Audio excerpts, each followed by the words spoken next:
Hi friends, आप देख रहे हो हमारा YouTube channel commerce career centre Arrah. आज मैं इस क्लास में आपको इनकम टैक्स पढ़ाऊंगा। इनकम टैक्स में इनकम फ्रॉम एचपी यानी कि इनकम टैक्स का दूसरा हेड। इसमें हम लोगों ने बहुत सारे क्वेश्चन पढ़े, जीए भी, एनए भी, इनकम फ्रॉम एचपी कैसे निकाला जाए, इसके सारे स्टेप मैंने आपको बता दिया। सबसे पहले municipal value, fair and value में देखना होगा कौन बड़ा है, तो उसे कहते हैं हम लोग एक्सपेक्टेड रेंट। फिर एक्चुअल रेंट में देखते हैं कौन बड़ा है, तो वो हो जाता है जीएबी। ऐसा स्टेप मैंने आपको बताया है। इसी स्टेप पे काम करते हुए थोड़ा सा उलझा हुआ क्वेश्चन नंबर देखते हैं 12, जो कि डॉक्टर आर.के. जैन के बुक से क्वेश्चन नंबर 12 है, बीकॉम फाइनल ईयर में। तो चलिए मैं पढ़ के बताता हूँ इस क्वेश्चन को, इनकम टैक्स को कैसे सोल्व किया जाए। मिस्टर मुग्दल ऑनर है एक हाउस के। मिस्टर मुग्दल एक ऑनर है, मालिक है एक हाउस के, जिसका म्युनिसिपल वैल्यू दिया है 15,000 रुपया।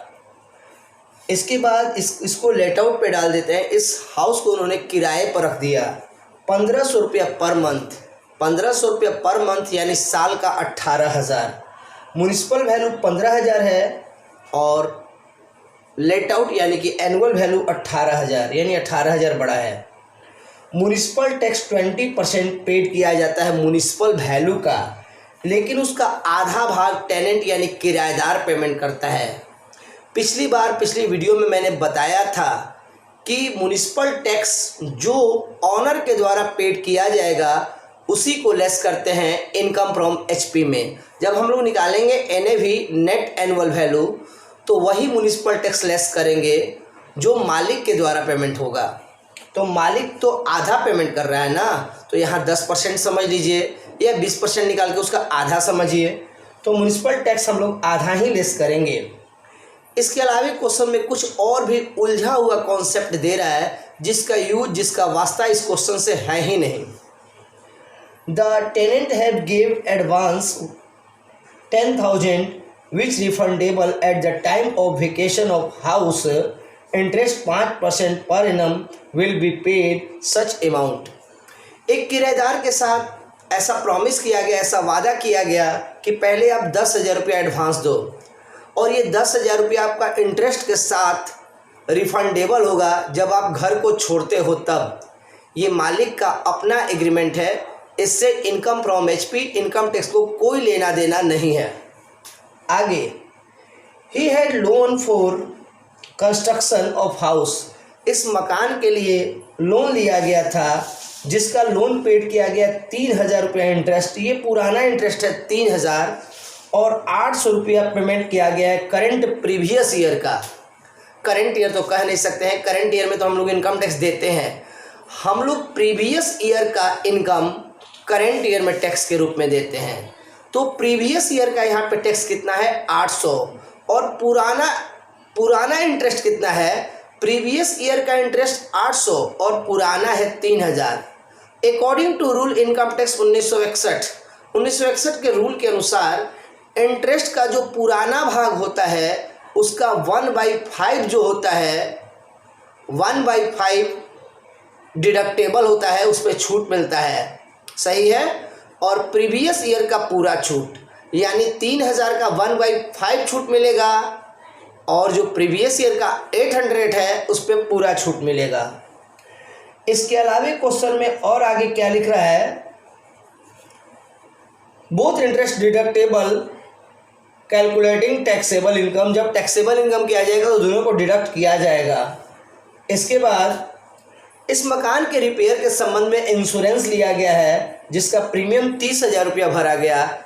तो इससे भी कोई मतलब नहीं है, इंश्योरेंस प्रीमियम का वर्क नहीं होता है इनकम फ्रॉम एचपी में। इसके अलावे compute the income house unbilled area is 20%। कह रहा है कि बिना बना हुआ ऐसा भाग है 20%, उसका भी निकालिए। हम ये जानते हैं कि हम उसी मकान को बनाते हैं, उसी मकान का हम वर्क करते हैं जिस मकान से हमें कुछ इनकम होता है। जिस मकान से इनकम ही नहीं है उस मकान को इनकम फ्रॉम एचपी में नहीं रखा जाता है।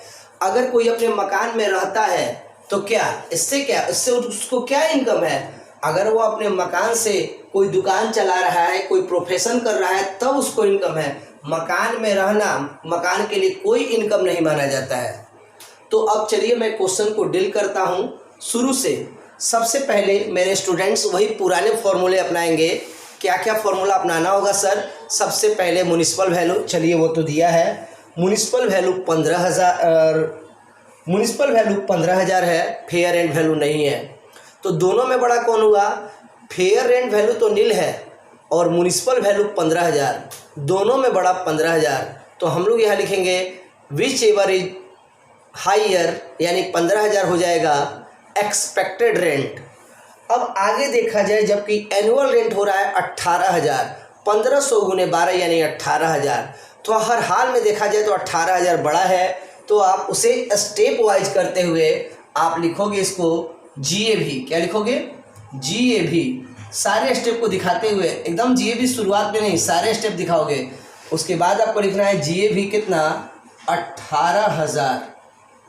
ग्रॉस एनुअल वैल्यू हो गया 18,000। और इसमें से क्या लेस किया जाता है सर? तो इसमें से लेस किया जाता है म्युनिसिपल टैक्स। म्युनिसिपल वैल्यू का 20% क्वेश्चन में बोला है।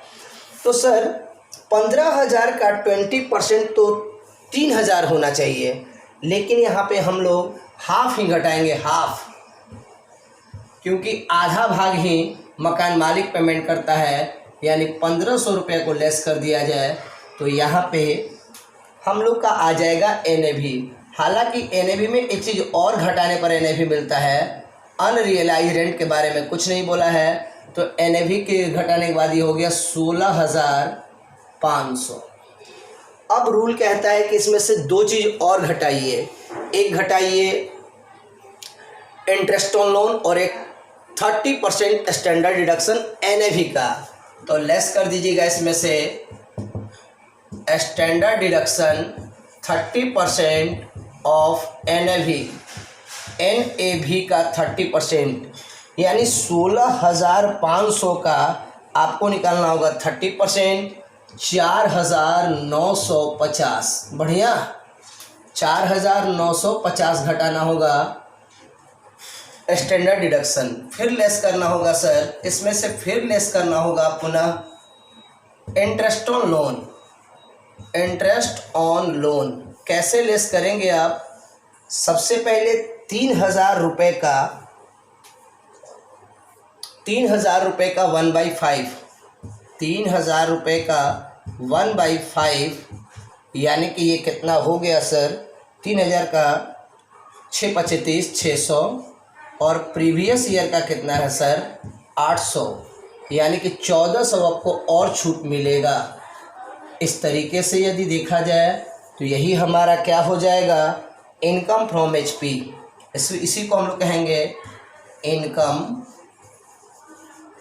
From HP, house property.